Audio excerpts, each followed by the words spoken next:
here today to talk about healthy living.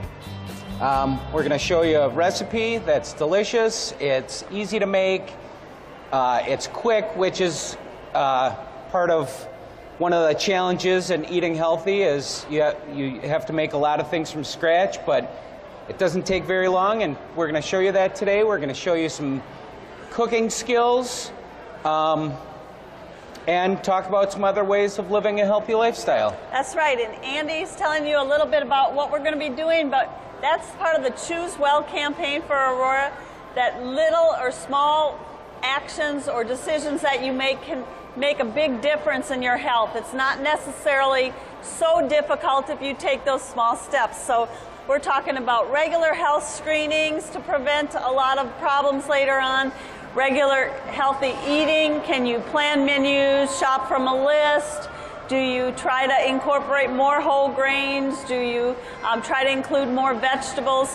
What about exercise? Do you take 3 10-minute walks or 10 3-minute walks? Any of it works. And then just good rest and trying to get enough sleep so that you can be disciplined to follow through on all those things. We're going to start out today, the first step of the process. We're going to peel the sweet potatoes. Everyone gets these bags at the grocery store. My wife says I'm a disaster in the kitchen, so I always try to peel my potatoes into the bag to cut down on the mess.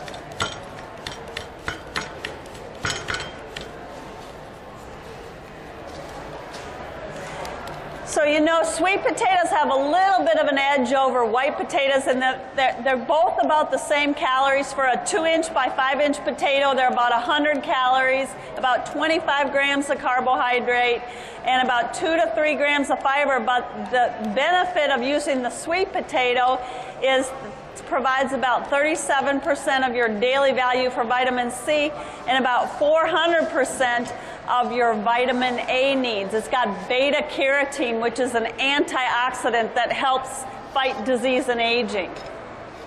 When cutting vegetables or anything, you want to make sure your knife is good and sharp. And so I always say to the novice, hold your steel like this, and you sharpen your knife pointing down. As you get more comfortable with your knife skills, you make sure the sides of the guard are pointing sideways, and then you can just sharpen it like this. And all I'm doing, it looks like I'm moving really fast, all I'm doing is making a nice figure-8 motion with my wrist, and that gets it nice and sharp. And then after you sharpen it, you just want to make sure you wipe your blade down to get any metal shavings off. And then because the sweet potato is kind of round, what I always do to ease with the cutting is I cut just a little bit off so I can lay this on my cutting board and it's not rolling around on me. And then when I'm cutting, I'm rubbing the edge of the knife along this part of my fingers, and I curl my fingers in so I don't cut my fingertips off. I like that flat surface. I've never known to do that. Just cut the bottom of the potato so you don't roll back and forth. And when you're making other recipes with other potatoes, you can do that too. I was wondering, for those of you that don't care much for sweet potatoes, how about using other roasted vegetables? Correct. You can use like a roasted squash, or you can use roasted root vegetables. Just brush them with a little olive oil, a little kosher salt, and put them in the oven at 375 until tender.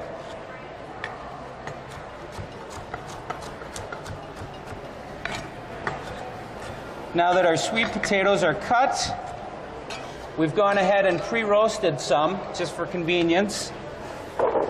We take half the amount of salt that's on the recipe, sprinkle it over the potatoes, roast at 375 until tender, and then let them cool. You can do that a day ahead of time, the morning of.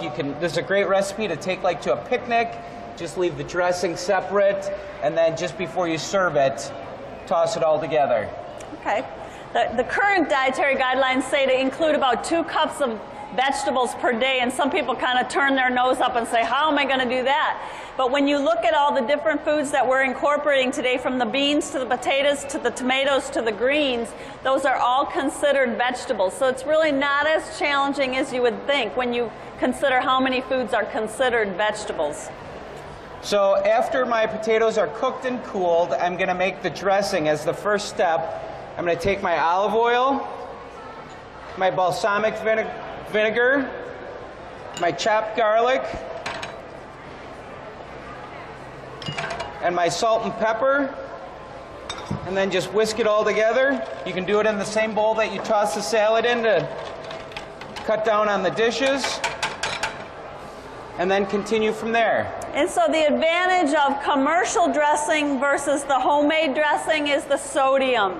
As you well know, if you've looked at the serving size on a label of commercial dressing, it's sometimes 300 to 400 milligrams of sodium per serving, whereas the one that Andy's prepared is probably under 100 milligrams of sodium. When you take your balsamic vinegar, your oil, little herbs, you could do some kosher salt in there, and garlic to give it good flavor. So after our potatoes are roasted and our dressing's made, it's time to cut the peppers. What I do is I cut them in half, and then with that same bag that I put my potato peels in, I pick out all the seeds and the white membrane of this. And then it says to julienne cut them. A julienne cut is a French term that just basically translates to matchstick. You want the size of your peppers to be about the size of a matchstick. Ooh, you do that well. A lot of years of practice. All right. And a sharp knife. Yes. So now we've gotten to the point where our dressing's made, our potatoes are roasted, our peppers are cut. If you want to make your own garbanzo beans and black beans, you can just boil them from scratch. I, for convenience sake, just use the canned, and then after you open the can, I always rinse them. That helps to reduce the sodium. As you know, beans are partly protein and partly carbs for energy. And so a good, inexpensive source of protein, it's about 6 cents per serving. Beans have a number of health benefits, one of them being heart healthy. They have a soluble fiber that reduces the lousy cholesterol or the LDLs. They also are good for blood sugar control. They have a good fiber content that digests very slowly and doesn't allow your sugar to have that big spike. It's a very slowly digesting carb. So it's good for blood sugar control. It's also good for regularity. GI-wise or gastrointestinally wise, there's a resistant starch in beans that once it reaches the colon, it has something called prebiotics that stimulate the growth of the good healthy bacteria, the probiotics. And then there's also a weight benefit to using beans. It's a lot of fiber, it fills you up, there's a big satiety with beans. So they're a good food source if you haven't used them much.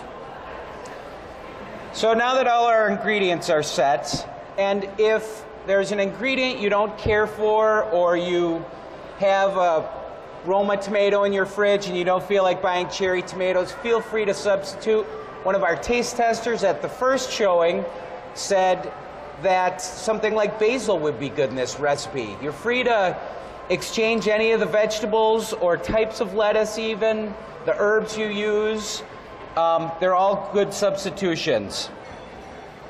So we're gonna throw in our beans,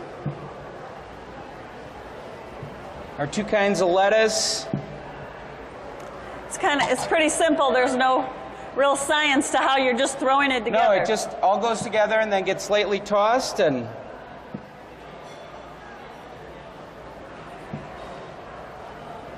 literally takes a couple of minutes to throw together. So the way that we have this on your recipes that you can pick up is that it's to be used as a main dish, but like Andy said earlier, it could also be a side dish. It's very colorful, it has a lot of crunch to it, and pretty satisfying.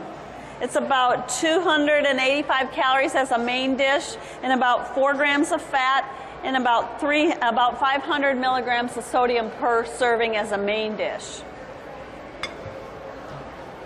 And then after it's all thrown together, we just garnish it with some fresh limes, and there you go. Now, one good thing about this is it's based on all fresh foods. And as you know, we rely on more and more processed foods as we go along with our busy lifestyles and things like that. So we want to try to get to use more fresh foods to get back to the real good flavor. Thank you.